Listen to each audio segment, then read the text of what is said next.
from the Ford Sports Station, here's Sports Director Spencer Davidson. Good morning, everyone. It is championship weekend for NCAA Division III men's ice hockey, and for the second time, the Frozen Four is being hosted here in Utica. The last time a national champion was crowned here was in 2017. Norwich University captured the title over at the Adirondack Bank Center. There are two big differences this time around. One, the games are being held next door at the Utica University Nexus Center due to scheduling conflicts this weekend at the Aud. And two, the host Pioneers are themselves in the mix. To Master Vito Hyundai Rink for the main event. Utica U in the Frozen Four for the second straight year, third time overall, and looking for the program's first ever trip to the national championship.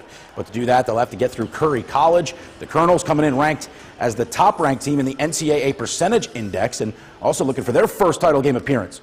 First period, Pioneers with a chance. Gabriel Lundberg in the slot. Shane Soderwall gobbles it up, though, in the breadbasket.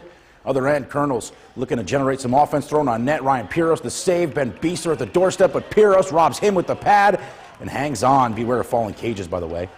A tight defensive battle, scoreless after one. In the second, Piros again, kick save on Nolan McDonough with a clear lane. The freshman with 19 saves in the contest.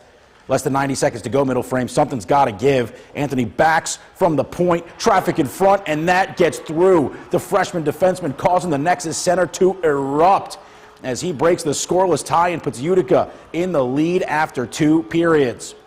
But the Colonels know it's not about the battle, it's about the war. More than midway through the third on the power play, it's their first-year blue liner, Shane Carr, with a rip up top. That has eyes, and we're knotted back at one. So we go to overtime. Sudden victory for a spot in the national championship game. Utica in possession, fans in anticipation. Brian Scoville on net, Eric Vitale, the rebound, and pure bedlam in Utica.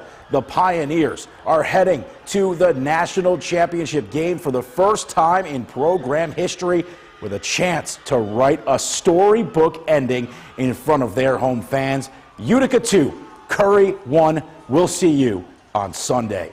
I mean, all credit to the boys. I mean, they stayed with it. I thought we were terrible in the first. Both teams a little apprehensive. Second period, we took over the game. We outchanced and we outshot them heavily.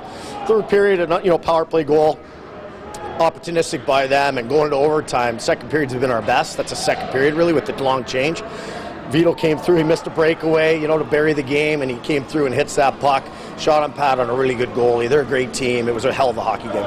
The home crowd was everything there.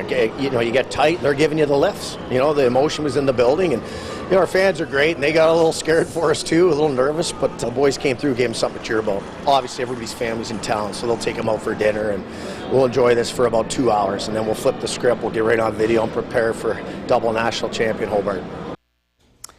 Well, you heard the man. Heenan and the Pioneers will take on Hobart for the Division III National Championship tomorrow. The Statesmen beating SUNY Geneseo 2-1 in the first semifinal earlier in the afternoon yesterday, as they'll go for their third straight national title, looking to become the first team since Middlebury from 04 to 06 to three-peat. The Pioneers, meanwhile, are hoping for revenge after losing to Hobart in the semifinal round last year. Utica, Hobart for all the marbles tomorrow night, Sunday at 7 p.m. Other Utica hockey news last night, not quite as happy. The Comets on the road taking on their throughway rival Syracuse Crunch. Unfortunately, Utica shut out, falling 1-0 as their playoff hopes continue to fade.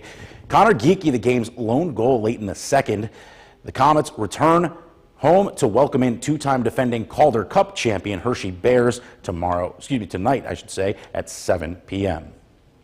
Well, while the Comets were on the road in Syracuse, Utica City FC was on the home turf, welcoming in the Comets of Kansas City, that is.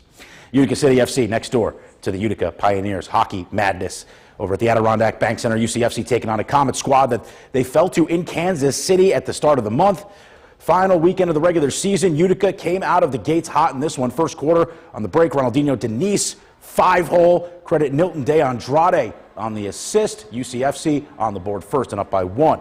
Other way, some stellar play from the keeper. Andrew Coughlin in goal in the early going, keeping the Comets off the scoreboard in the first. Later in the frame, Gordy Gerson finds the cutting Emmanuel Belliard. And that one, a little chip shot, earns Belliard a little seat. Utica took a 3-0 lead into the second quarter. In that second quarter, though, Utica wouldn't find the net, but the Comets would grab one. Lucas Souza from Guerrero Pino, top shelf. It was 3-1 Utica at the break. This one would end up going the distance. Also an overtime finish. Comets would come back, though, and steal a heartbreaker in OT. 7-6 the final there. Utica's back in action on tomorrow in the afternoon at 3:05 p.m., taking on the Texas Outlaws to wrap up the regular season. Also of note, New Hartford